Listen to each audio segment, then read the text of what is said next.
In connection with our discussion on murder, let us now review some rules regarding treachery or alivusia. We have to remember first that treachery or alivusia is only applicable to crimes against person, and that the means, methods, or forms did not ensure accomplishment of the felony of murder, meaning treachery can be present even in attempted and frustrated stage. Next, the treacherous character of the means employed does not depend upon its result, but on the means how it is executed. Treachery is a mode of execution because the law does not require that the means actually ensured the execution of aggression. Thus, when one assaults his victim from behind but does not kill him, the offender is not absolved of treachery even if the aggression was not executed.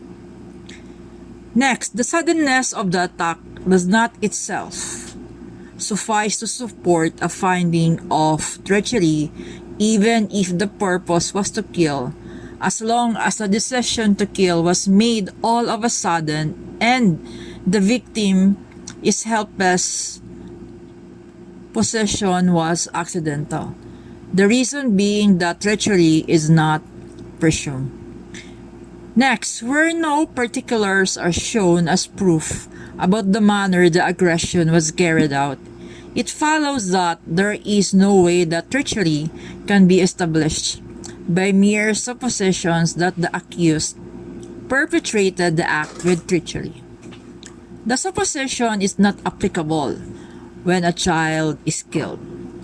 The killing of a child is murder, qualified with treachery, even if nothing is known of the means employed. Treachery is not attendant when no witness who could have seen how the deceased was shot is presented. However, when the victim was tied elbow to elbow, his body with many wounds, and his head cut off, treachery may be considered despite lack of any witness. Treachery is not attendant when the attack is frontal, providing that the victim was not totally without opportunity to defend himself, and all other circumstances dictate that the attack was made in the spur of the moment and not a careful deliberation. The accused must make some preparation to kill the deceased in a manner that ensures execution of the crime, to make it impossible or hard for the person attacked to defend himself. There is treachery when the mode of attack must be thought of by the offender and must not merely spring from the unpredictable turn of events. There is treachery when the victim was tied and gagged before being stabbed.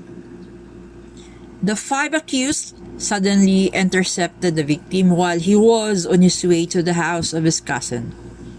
The victim was unarmed and unable to defend himself considering the suddenness of the attack and the victim being drunk. When the victim is atop a coconut tree, and that the assailant was on the ground when he fired at the victim, there is treachery. The accused, armed with a gun, riding tandem on a motorcycle, shot the victim suddenly and without any warning as the motorcycle sped by. There is treachery. The offenders made a deliberate surprise or unexpected attack on the victim. Treachery is present although the shooting was frontal, as when the attack was so sudden and unexpected that the victim was not in a position to offer an effective defense. Lastly, the accused flashed the victim of his flashlight on the face of his victim, momentarily blinding the victim, and the attack, although frontal, was sudden and perpetrated in a manner tending directly to ensure its execution, free from any danger that the culprit might defend himself. There is treachery. Good day, fellow classmates and viewers. This is another case of murder under Article 248 of the Revised Penal Code. People vs. Caraig. GR numbers 116224 to 116227, March 28, 2003. We will be discussing the facts, issues, and ruling of this case. The facts of the case are as follows. On October 1988, Edmundo Diaz, Raagas, Castro, and Agustin went to a beer house in Quezon City. Upon leaving, they were confronted by Caraig, Laksamana, and Lamawok. A rumble or fight suddenly ensued between his group and Caraig. Caraig then ran back to the beer house. Thereafter, Edmundo and his companions rode on a taxi. However, they were chased by a car which eventually blocked the taxi about 100 meters from the beer house. Caraig, Laksamana, and Lamawok alighted from the car. Each of them carried a .45 caliber gun. They simultaneously fired upon Edmundo and his companions. While the hail of bullets went on, Edmundo played dead.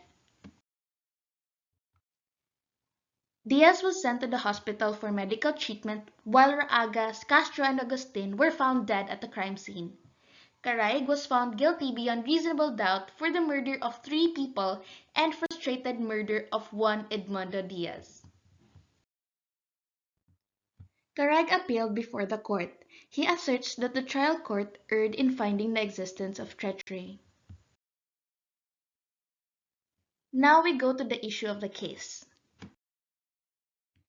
The issue of the case is whether or not the trial court erred in its decision by failing to prove the element of treachery. Before we go to the ruling of this case, let us first recall the definition of treachery. There is treachery when the offender employs means, methods, or forms in the execution of any of the crimes against persons that tend directly and especially to ensure its execution without risk to himself arising from the defense which the offended party might make. The Supreme Court held that the attack upon the victims in these cases was attended by treachery. According to the eyewitness testimony, the taxi on which the victims were riding was moving slowly away when Craig and his co-assailants pursued it and blocked its path. Since the victims were inside the taxi, they had no chance to fight back or defend themselves. The number of the victims' individual wounds and their relative positions when found dead by the police emphasized further the essence of treachery. The means, method, and form of the attack in this case were therefore consciously adopted, and it effectively forestalled the victims from employing a defense against their attackers. As correctly found by the trial court, Caraig should be held liable for 3 counts of murder and 1 count of frustrated murder. And that is all for People vs. Caraig. Thank you for listening.